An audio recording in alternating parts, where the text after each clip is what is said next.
we've always had a keen interest in the river, and particularly around Goolwa and Hindmarsh Island. I think I came down here when I was 9 months old originally. We've always had a boat down here.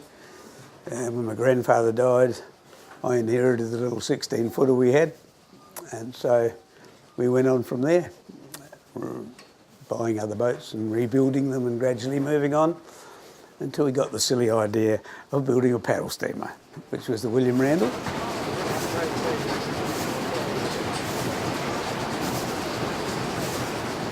I think the idea originally was to build something which was historical in a way, which captured all the elements of the old boats, but could be used in modern times.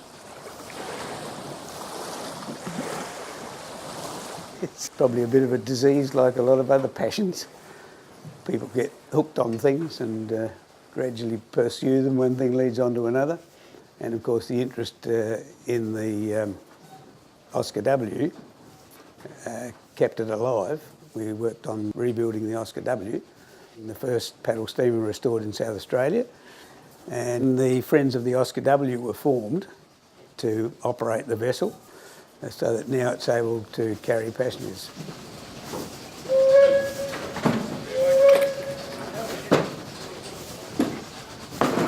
The important thing is that for the future, we have to maintain and inspire interest in these things so that they continue.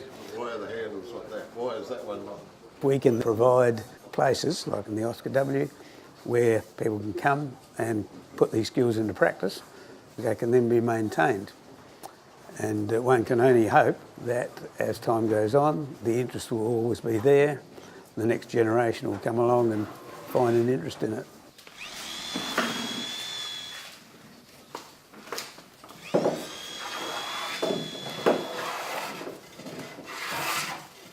I started off volunteering at the Oscar W, and I picked up a variety of different jobs and different skills in the probably 12 months or so that I was volunteering there.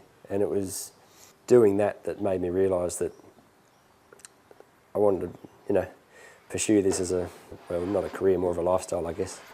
It's often very hard to classify as work too, because it's so much fun. It was a very steep learning curve, setting up my own shop as an enthusiastic amateur, and calling myself a professional was a interesting step, but it seems to have paid off.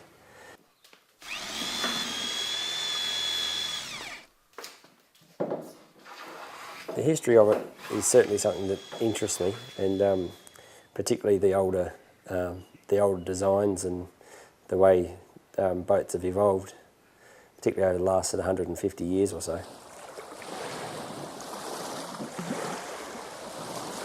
Most of what we're doing is, if not traditional designs, it's based on traditional ideas and aesthetics. There's a lot of good stuff to look at and learn from.